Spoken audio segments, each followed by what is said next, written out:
guys, welcome back to Rupa's Art Diary. ഇന്ന് നമ്മൾ വളരെ ക്യൂട്ട് ആയിട്ട് വളരെ എളുപ്പത്തിൽ ഉണ്ടാക്കാൻ പറ്റുന്ന ഒരു കീ ചെയിൻ ആണ് ചെയ്യുന്നത്. അപ്പോൾ അതിനു വേണ്ടിയിട്ട് നമുക്ക് ഫോം പേപ്പർ വേണം, പിന്നെ കാർഡ്ബോർഡ് പീസ് വേണം, അതുപോലെ ചാക്ക് ചരട് വേണം, പിന്നെ വേണ്ടത് ഗ്ലൂ സ്റ്റിക്ക് ആണ്. വളരെ എളുപ്പത്തിൽ ഉണ്ടാക്കാൻ പറ്റുന്നതാണ്. നമുക്കിതിൽ കുറച്ച് കട്ട് ആൻഡ് പേസ്റ്റ് പരിപാടി മാത്രമേ ഉള്ളൂ. അപ്പോൾ അതിന് തന്നെ നമുക്ക് ഫോം പേപ്പറിൽ ഒരു ഹാർട്ട് ഷേപ്പ് കട്ട് ചെയ്തെടുക്കണം. അപ്പോൾ ഒരു സൈഡിൽ ഹാർട്ട് ഷേപ്പ് വരയ്ക്കുക. അത് കഴിഞ്ഞിട്ട് നമുക്ക് അതിൻ്റെ മൾട്ടിപ്പിൾ കോപ്പീസ് ഉണ്ടാക്കാൻ പറ്റും. ഒരു കീ ചെയിന് നമുക്ക് 2 ഹാർട്ട് ഷേപ്പ് ഫോം പേപ്പേഴ്സ് വേണം. അപ്പോൾ അത് കട്ട് ചെയ്തെടുക്കുക. നമുക്ക് ഏത് കളർ വേണമെങ്കിലും യൂസ് ചെയ്യാം. ഞാനിപ്പോൾ സിൽവർ ഫോം പേപ്പറാണ് യൂസ് ചെയ്തിരിക്കുന്നത്. ഫോം പേപ്പേഴ്സ് നമുക്ക് 2 ടൈപ്പ് അവൈലബിൾ ആണ്, നോർമൽ ടൈപ്പും പിന്നെ സ്റ്റിക്കർ ടൈപ്പും. അപ്പോൾ ഞാനിവിടെ ഉണ്ടാക്കിയിരിക്കുന്നത് നോർമൽ ടൈപ്പ് വെച്ചിട്ടാണ്. പിന്നെ വീഡിയോയുടെ അവസാനം സ്റ്റിക്കർ ടൈപ്പ് ഫോം പേപ്പർ ഞാൻ കാണിച്ചിട്ടുണ്ട്, അതുപോലെ അത് വെച്ചിട്ടുണ്ടാക്കിയ ഒരു കീ ചെയിനും ഞാൻ കാണിച്ചിട്ടുണ്ട്. അടുത്ത സ്റ്റെപ്പ് എന്ന് പറയുന്നത് കാർഡ്ബോർഡിൽ ഒരു സർക്കിൾ ഷേപ്പ് കട്ട് ചെയ്തെടുക്കണം. അപ്പോൾ ഞാനിവിടെ യൂസ് ചെയ്തിരിക്കുന്ന കാർഡ്ബോർഡ് നല്ല തിക്നെസ് ഉള്ളതാണ്. അപ്പോൾ അതിനെ നമുക്ക് സെപ്പറേറ്റ് ചെയ്ത് 2 പീസാക്കാൻ പറ്റും. ഇപ്പോൾ നിങ്ങളുടെ കയ്യിലുള്ള കാർഡ്ബോർഡ് ഇങ്ങനത്തെ ടൈപ്പ് അല്ല, നോർമൽ തിൻ കാർഡ്ബോർഡ് ആണെങ്കിൽ സെപ്പറേറ്റ് ആയിട്ട് 2 സർക്കുലർ ഷേപ്പ് കട്ട് ചെയ്തെടുക്കണം. ഇങ്ങനെ സെപ്പറേറ്റ് ചെയ്യാൻ പറ്റില്ല നമുക്ക്. ഇനി നമുക്ക് ചാക്ക് ചരടാണ് ആവശ്യം. ചാക്ക് ചരട് ഒരു 30 സെൻറ്റിമീറ്റർ ലെങ്ത്തിൽ കട്ട് ചെയ്തെടുക്കുക. എന്നിട്ട് 2 അറ്റത്തും കെട്ടിടുക. എന്നിട്ട് ആ 2 അറ്റം കൂട്ടി പിടിച്ചിട്ട് അതിൻ്റെ ബെഞ്ച് വരുന്ന റീജിയനിൽ ഗ്ലൂ അപ്ലൈ ചെയ്യണം. എന്നാലാണ് അത് ആ ജോയിൻറ്റ് സ്റ്റിക്ക് ചെയ്തിരിക്കുള്ളൂ, അല്ലെങ്കിൽ അതിങ്ങനെ സെപ്പറേറ്റഡ് ആയിട്ടിരിക്കും. അപ്പോൾ ഞാനിവിടെ യൂസ് ചെയ്തിരിക്കുന്നത് ഗ്ലൂ സ്റ്റിക്കാണ്. ഗ്ലൂ സ്റ്റിക്ക് മെൽറ്റ് ചെയ്തിട്ടാണ് ഞാൻ യൂസ് ചെയ്തിരിക്കുന്നത്. അതെങ്ങനെയാണെന്ന് ഞാൻ കഴിഞ്ഞ വീഡിയോയിൽ കാണിച്ചിട്ടുണ്ടായിരുന്നു. അപ്പോൾ ഗ്ലൂ സ്റ്റിക്ക് അല്ലാതെ വേറെ ഏതെങ്കിലും ഗം യൂസ് ചെയ്യുകയാണെങ്കിൽ, ഇപ്പോൾ ഫെവിക്കോളൊക്കെയാണ് യൂസ് ചെയ്യണമെങ്കിൽ വളരെയധികം സമയമെടുക്കും. അതുമാത്രമല്ല കറക്റ്റായിട്ട് അത് സ്റ്റിക്കും ആവില്ല.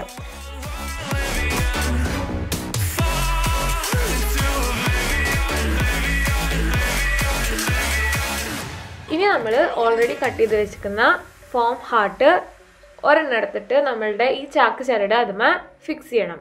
അപ്പോൾ ഫിക്സ് ചെയ്യുമ്പോൾ ശ്രദ്ധിക്കേണ്ടതെന്ന് പറഞ്ഞു കഴിഞ്ഞാൽ അതിൻ്റെ ഈ സെപ്പറേറ്റഡ് ആയി നിൽക്കുന്ന പോർഷൻസ് ഇല്ലേ, അത് ഇത്തിരി സെപ്പറേറ്റ് ചെയ്ത് വെച്ചിട്ട് തന്നെ ഫിക്സ് ചെയ്യണം.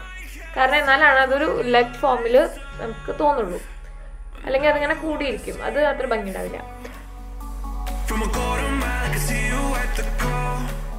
ഇനി നമ്മൾ വേറൊരു പീസ് ചാക്ക് ചരട് എടുത്തിട്ട് 16 സെൻറ്റിമീറ്റർ ലെങ്ത്തിൽ കട്ട് ചെയ്യുക. എന്നിട്ട് നേരത്തെ ചെയ്ത പോലെ തന്നെ 2 അറ്റത്തും നോട്ടിടുക.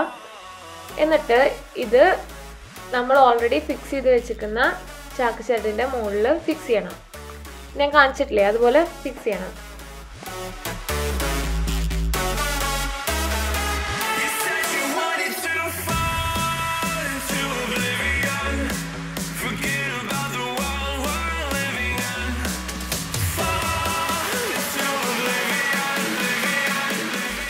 ഇനി നമ്മളുടെ സെക്കൻഡ് ഹാർട്ട് ഷേപ്പിലെ അത് ഈ ഓൾറെഡി ഫിക്സ് ചെയ്ത് വെച്ചിരിക്കുന്ന ചാക്ക് ചരടിൻ്റെ മുകളിൽ ഫിക്സ് ചെയ്യാം. അപ്പോൾ നമ്മളുടെ കീ ചെയിൻ്റെ ഓൾമോസ്റ്റ് ബോഡി റെഡി ആയിട്ടുണ്ട്. ഓക്കെ, ഇനി നമ്മളുടെ കാർഡ്ബോർഡിൽ നിന്ന് കട്ട് ചെയ്ത് വെച്ചിരിക്കുന്ന സർക്കുലർ ഷേപ്പിലെ അതാണ് നമ്മളുടെ കീ ചെയിൻ്റെ ഹെഡായിട്ട് യൂസ് ചെയ്യുന്നത്. നമ്മളുടെ ഈ കാർഡ്ബോർഡ് പീസസ് ഓൾറെഡി കംപ്ലീറ്റ് ചെയ്ത് വെച്ചിരിക്കുന്ന സ്ട്രക്ചറിലേക്ക് സ്റ്റിക്ക് ചെയ്യണം. 2 സൈഡിലും കാർഡ്ബോർഡ് പീസസ് സ്റ്റിക്ക് ചെയ്ത് കൊടുക്കണം, അല്ലെങ്കിൽ ബാക്ക് സൈഡ് കാണാൻ ഒരു ഭംഗി ഉണ്ടാവില്ല.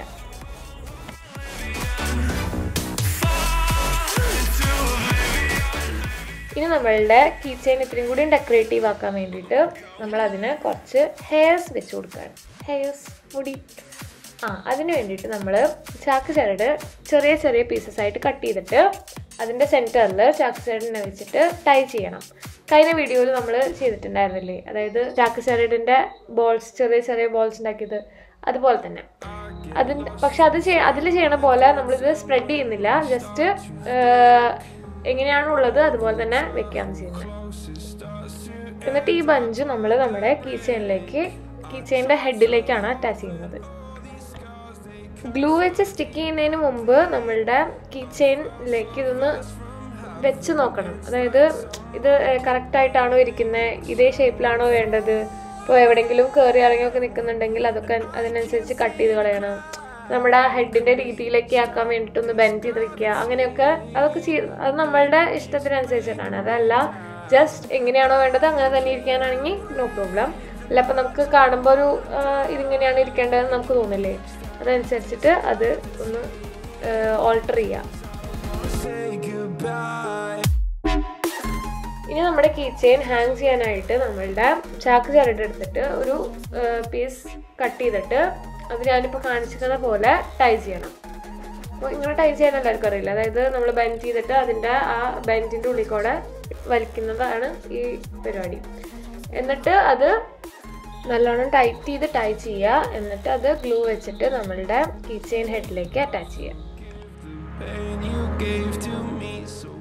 നമുക്കിനി നമ്മുടെ കീ ചെയിൻ ഇത്തിരി കൂടി ഡെക്കറേറ്റീവ് ആക്കാൻ വേണ്ടിയിട്ട് സ്റ്റിക്കേഴ്സൊക്കെ അറ്റാച്ച് ചെയ്യാം. ഞാനിവിടെ നമ്മുടെ ഫോം പേപ്പേഴ്സിൽ തന്നെ കട്ട് ചെയ്തെടുത്തിട്ടുള്ള ഒരു സ്റ്റാർ ഷേപ്പാണ് സ്റ്റിക്കറായിട്ട് അറ്റാച്ച് ചെയ്യുന്നത്. ഇപ്പോൾ നിങ്ങളുടെ കയ്യിൽ സ്റ്റിക്കേഴ്സ് ആയിട്ട് അവൈലബിൾ ആണെങ്കിൽ അത് വെച്ചിട്ടായാലും ഡെക്കറേറ്റ് ചെയ്യാം കേട്ടോ.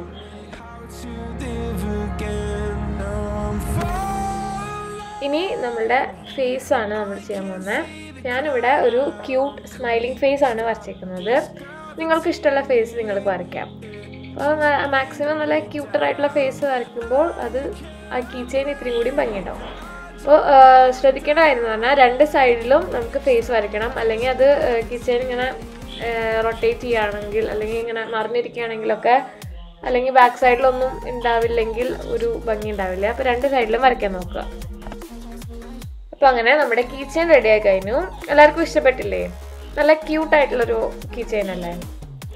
സ്റ്റാർട്ടിങ്ങിൽ പറഞ്ഞില്ലേ സ്റ്റിക്കർ ടൈപ്പ് ഫോം പേപ്പർ, അതാണിത്. അപ്പോൾ ഇതിൻ്റെ പ്രശ്നം എന്ന് പറഞ്ഞു കഴിഞ്ഞാൽ ഇത് നമ്മൾ സ്റ്റിക്ക് ചെയ്ത് കഴിയുമ്പോൾ, അതായത് ഹാർട്ട് ഷേപ്പ് കട്ട് ചെയ്ത് സ്റ്റിക്ക് ചെയ്ത് കഴിയുമ്പോൾ കീ ചെയിൻ വളരെ ശോഷിച്ചിരിക്കുന്ന പോലെ തോന്നും. അതായത് തീരെ കാണാനൊരു ഭംഗിയില്ല. അപ്പോൾ അതുകൊണ്ട് ഞാനിതത്ര പ്രൊമോട്ട് ചെയ്യില്ല. അപ്പോൾ എല്ലാവർക്കും വീഡിയോ ഇഷ്ടപ്പെട്ടെന്ന് വിചാരിക്കുന്നു. നിങ്ങളുടെ ഒപ്പീനിയൻ സജഷൻസ് എല്ലാം കമൻറ്റ് ബോക്സിൽ മെൻഷൻ ചെയ്യണം. അപ്പോൾ വീഡിയോ എല്ലാവരും ലൈക്ക് ചെയ്യുക, ഷെയർ ചെയ്യുക, അതുപോലെ സബ്സ്ക്രൈബ് ചെയ്തിട്ടില്ലെങ്കിൽ സബ്സ്ക്രൈബ് ചെയ്യാം. അപ്പോൾ അടുത്തൊരു വീഡിയോ ആയിട്ട് വരുന്നവരേക്കും ബൈ ബൈ.